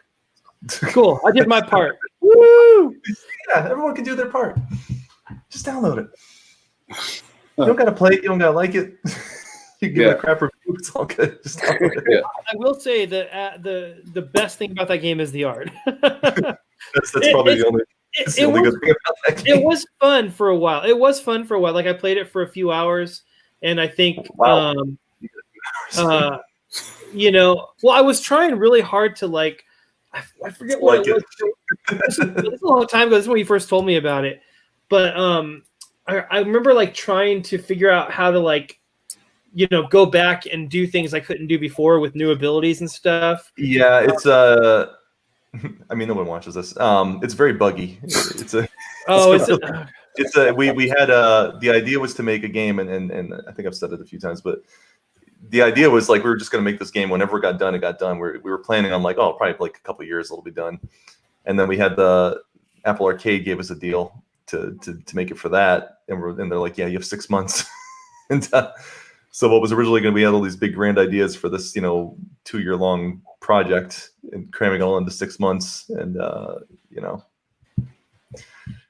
that's what happened. And we lost the developer halfway through, which really sucked. Yeah. Man. Had to get a new one or a couple new ones to kind of make up. They had to learn his code, and yeah, it was a mess, but it got done. Yeah, it's out there, man. It got done. That's all I can say about it. It got done. Hey, and getting something done is that's the major thing you got to do. There's so many people who have a lot of things that they try to accomplish, a lot of great ideas, but unless it gets done and becomes something, it's nothing. Yeah, I was proud of it just because of the amount of work I got done on it in that little amount of time, because I've never drawn that much in my life. So I'm proud of how it looked, and it. Yeah, it looks great. I love the style. You definitely have a cool, I guess I would call it a cartoon, but really kid, kid friendly, like really attractive to kids. So that's good. Yeah. Well, thank you, sir. Yeah, man. It's all meant to be for the kids mostly. I mean, it's for my kid, so it's based on my son. So. Yeah, that's cool, man. It's a great thing. Cal, you had some new artwork shown. I saw maybe a new cover for the Sides book, Sasquatch versus.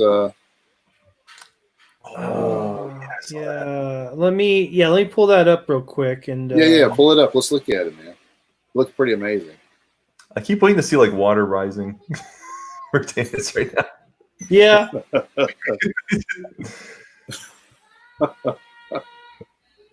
Somebody's singing.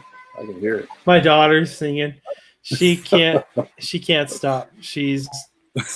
It's awesome and cute, but she's incorrigible because he can't get her to shut up. 2-year-old ABCs lately. He won't stop. It's all day. Come on. Yeah. Calls. Yeah. ABCD. Jeez. Hold on, I'm almost there. I downloaded it. Now I got to open. Yeah, it's all good. It's all good. But basically, it's a cover to you guys funded to a point to where you actually were able to create a Shinobi Sasquatch versus Monster MD. Yeah, versus Monster MD, and it's this whole. Is it a 22-page book or a 28-page book? I think it's 22. Okay. But it's actually just the first 22. It's actually going to be another full campaign we're going to do later. Okay. But anybody who backs Shinobi Sasquatch gets that book, correct? Yeah, anybody who backs either Monster MD or Shinobi Sasquatch at any level other than digital gets a copy. You get one. If you back both books, you get one copy. Because it's a lot of extra money. How are you gonna coordinate that? I honestly don't know. I've been talking with Vaughn about it off and on, and at one point he was talking about doing one for each, and I'm like, dude, please no. My gosh, that is so many extra books. My two side comics. That's like 1,500 books for me. Like that's my paycheck is bye if we have to do that. So that would be. And I've already used some of it, so I don't care about your paycheck. I know you don't. Okay, so here's that. If you guys want to pop that up. Dang, look at that.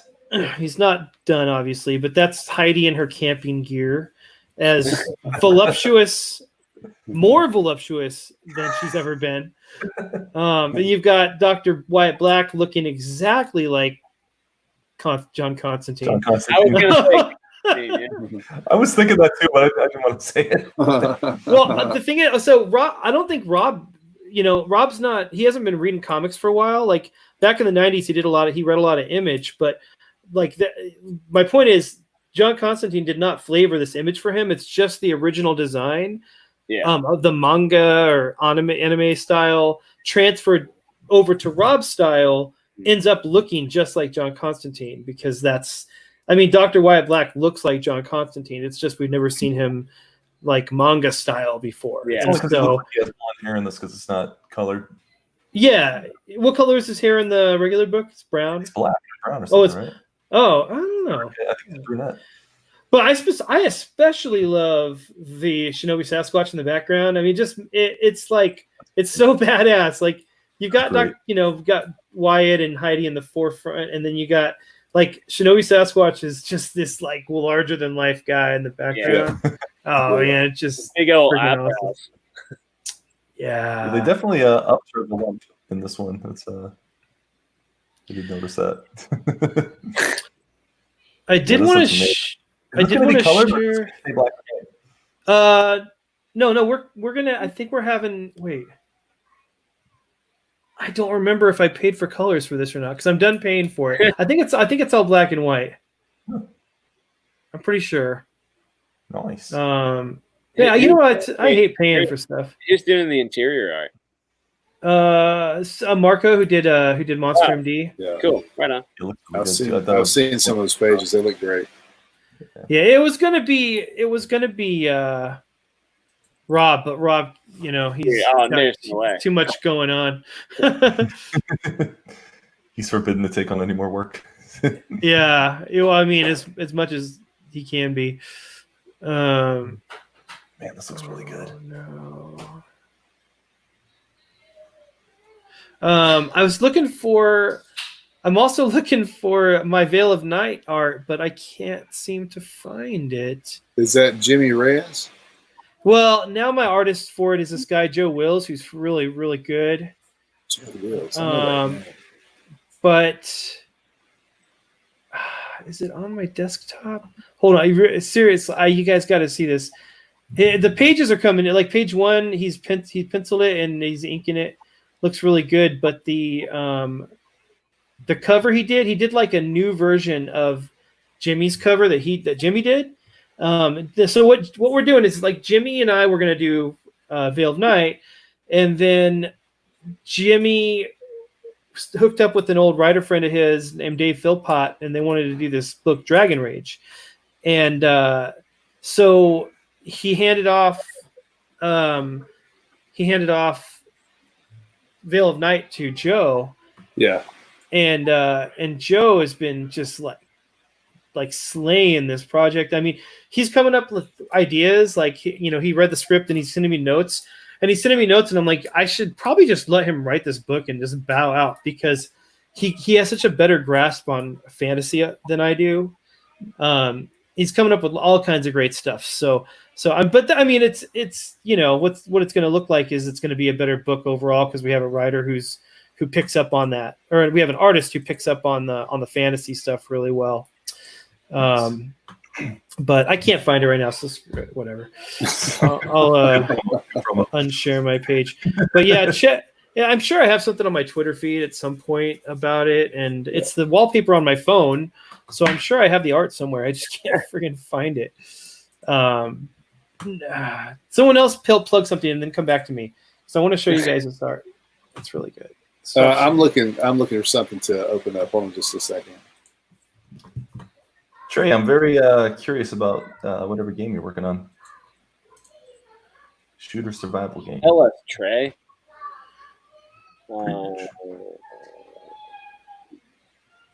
I'm looking for something too. Maybe I do. Wow. Super exciting stuff for everybody right now. Well, here, I'll share my the comic I'm working on while we kill some time. Yeah. Because I have it readily available. Here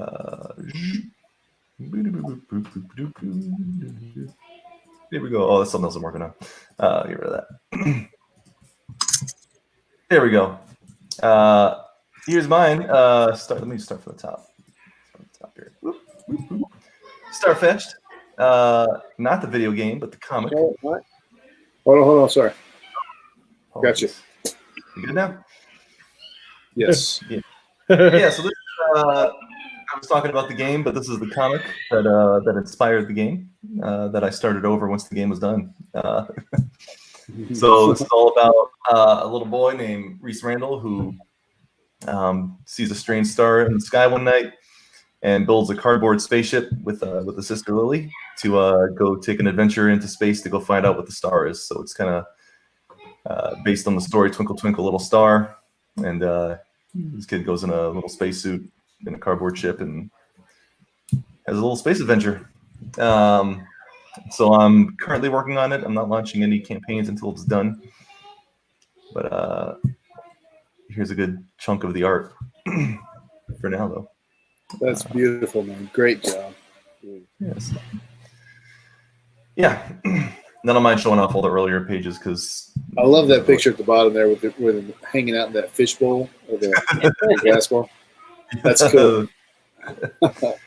Yeah, I had a lot of fun. I didn't realize how much I'd be drawing glass when I did this, but I feel like I'm drawing glass all the time. You've gotten good at it. It's good. It's the one thing I got good at while working on this. I can draw glass really good. Anyway, that's cool, man. Well, guys, I got to show off Hero a little bit. Do it. Do it. I got to show off. I'm so just happy about it being to the point where it is. Hold on just a second here. Share screen. This is lettered pages. Oh, mercy. Awesome. I haven't seen the letters yet. Oh man, Have I? I don't think so. Probably not. This is actually edited lettered pages. So Who's editing? we got about 3 different friends who've helped us with editing. Some family members and actually Comic Book Bob helped us out. Mm-hmm. Oh, cool. Yeah, so we've gotten a lot of eyeballs on it. So there's going to be some stylistic choices for how things are written or said, but it has been edited by people that know grammar and punctuation and spelling better than us. Good. That's important. Yeah. I have a hard time handing off anything to editors because I'm really anal about grammar and stuff. So I feel like I'd be wasting money. Like I write absolutely atrocious as far as like grammar and punctuation and everything. So I have to have somebody who is good at that stuff to fix it. Because I basically write like I talk. So well, a lot of writers are that way, you know. That's why editors exist, I think, because writers aren't generally super great at that stuff. But yeah. I thought you had to be, so I really leaned hard into that when I was. Mutt, can I just say I love how you draw hands? I can't draw hands to save my life, so I love when people have a good grasp of how to draw hands. I do many hand shortcuts that I learned by looking at a lot of Jack Kirby books. Yeah, I mean, like you can definitely right here is a good example. This is a shortcut Kirby hand right here. You know, and it's cartoonish, but it gets the job done. Yeah, instead of like sitting there and looking at. Yeah, like because I could sit there and look at how your hand is supposed to go, or I could just make it a stylistic thing. Yeah. Not just use that shortcut. I noticed that right away just because I struggle with hands. This looks amazing.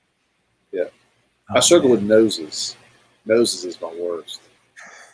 So I just do a little boop, and done. Yeah, I get caught up in too much detail. But one thing I do, like this is not a nose. Especially look at that. That's not a nose. What is that? That's a growth of some kind. It's a thing. Right? It's a thing. It looks like a nose to me, but I'm not an artist, so. Well, it's not really a nose. There's no such thing as anybody with a nose like this. Right. Yeah. But what I've discovered is that my colorist is really good at helping me, especially with noses. So Eugen makes my terrible markings look like real noses. That's good. Yeah, when are you guys shipping this? as soon as possible. I can't wait to get it. Yeah, we're going to get As soon as it gets back. Yeah, we'll get the printer proof in here really soon. And then as soon as the printer proof is looked over really good, and I think it's going to be tight. I'm a little worried about, colors and everything like that. So once we get it in and it's good, it should be a pretty quick turnaround on printing and shipping it to us. So then we can start going. Look at that.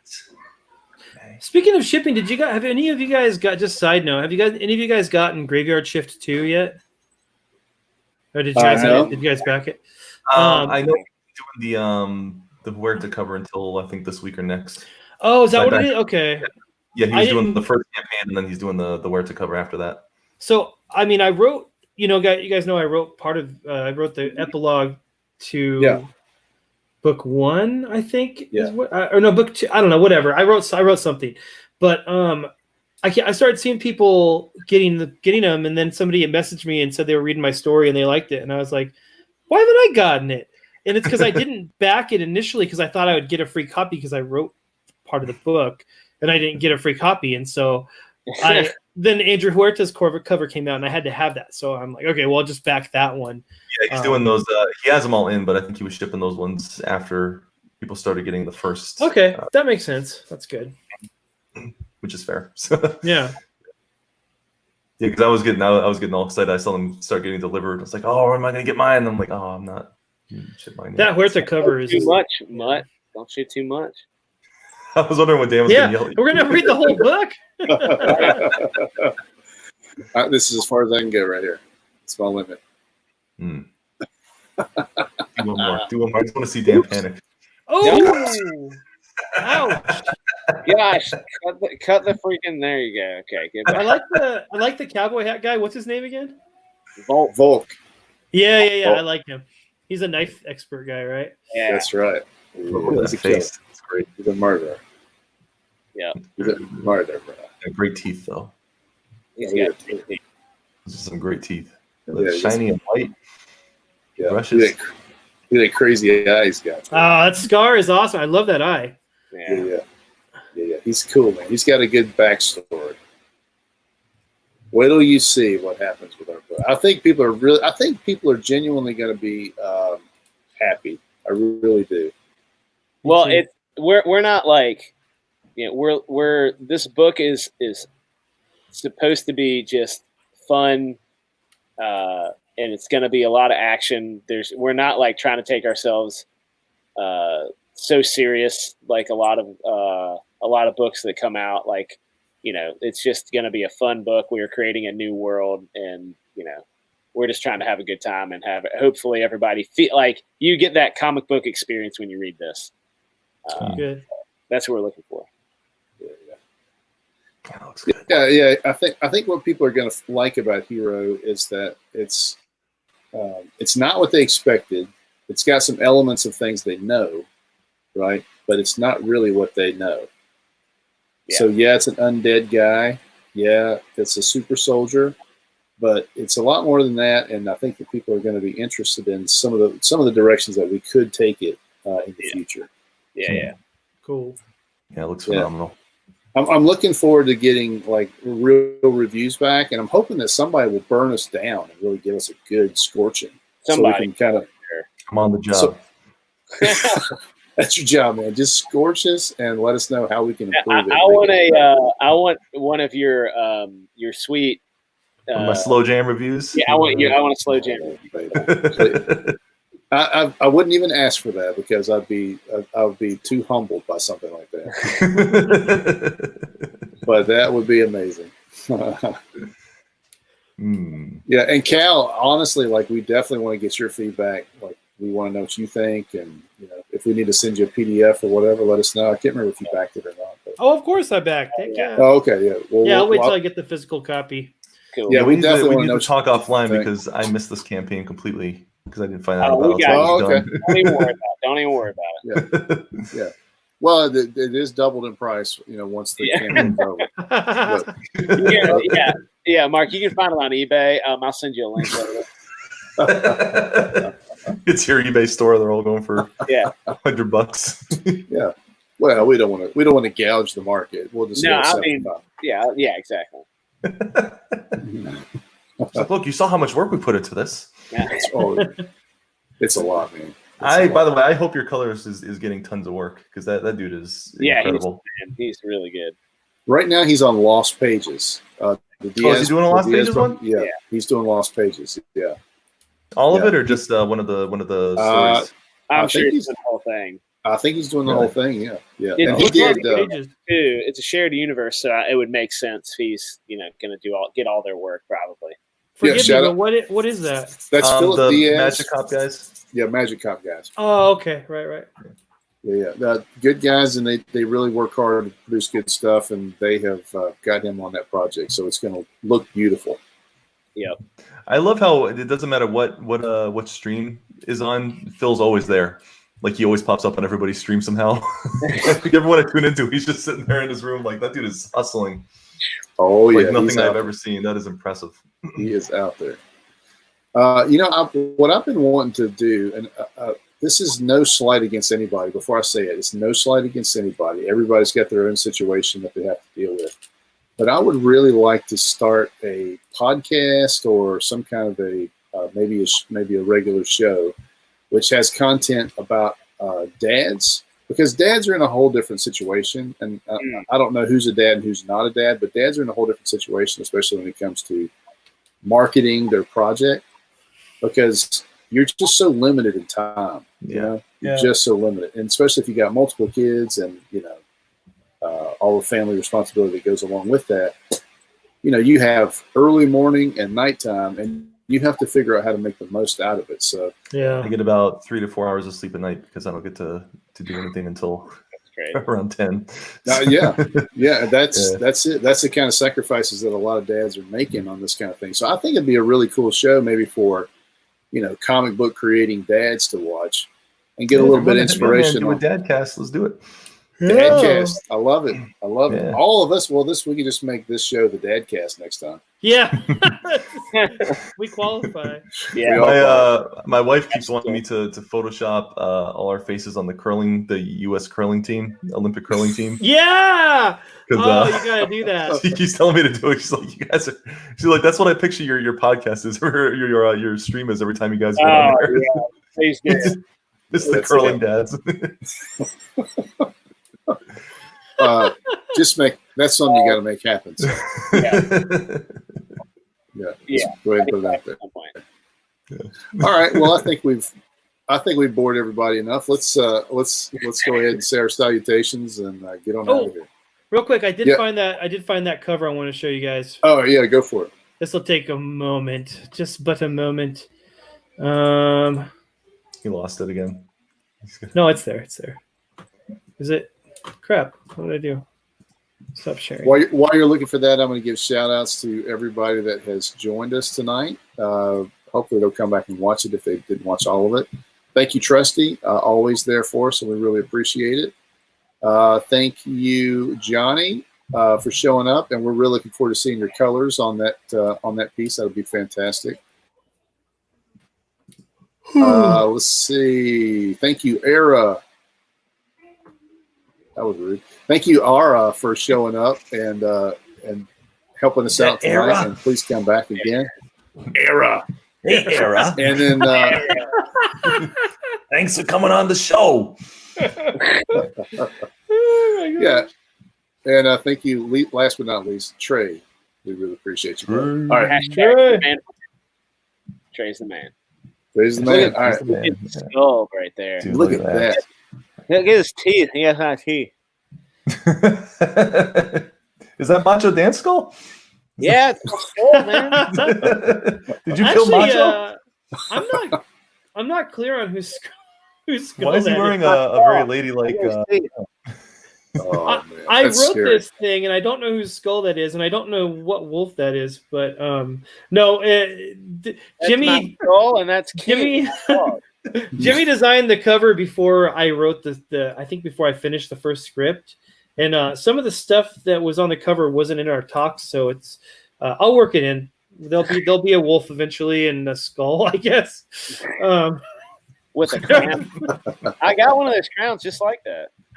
Okay, well that is Macho then. That's Macho skull. The teeth tracks. Canon. So. You guys heard it. It's canon. It is now canon officially. Anyway, this is the cover for Veil of Night, which was going to be a standalone book, and then we were going to do an anthology with Dragon Rage, and then recently they decided to just go standalone again. So this will be a 24-ish page thing, I guess. I don't know. Cool. All right, can you zoom in a little bit so we can see some of that detail? How you do that? Oh, there we go. Yeah. Yeah. Oh, So this is wings, Fire on that blade. Sweet. and Yeah. he's been Joe's been designing blades for the Hex Knights, which are like, they're not on the cover here, but they're like they're like the stormtroopers for this evil witch queen here. Yeah.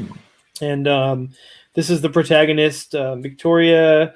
She just turned 18 and she manifested her powers.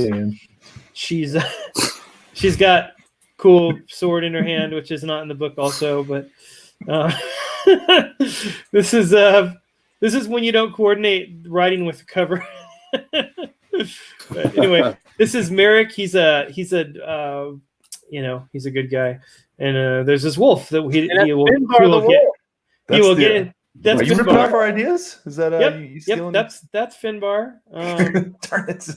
This is guy is Finbar's origin story. Yeah. This guy's name is Buffalo Will. Darn it. This is Margaz. And, darn it. This is the skull of Buffalo Phil. He's controlling this armored guy. Yes. Anyway, keep your eye out. I love how when you were given the descriptions of the characters, you got to that guy there in the corner, like, this is him, and he's a good guy.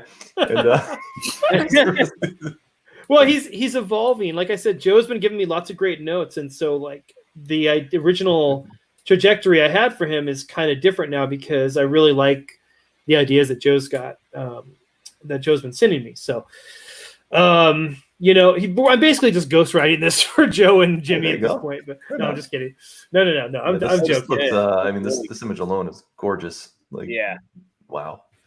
So, are you guys doing like launching it on Indiegogo or Kickstarter or like? Yeah, we're doing Indiegogo, and we're gonna probably try and we're gonna pitch it to publishers too.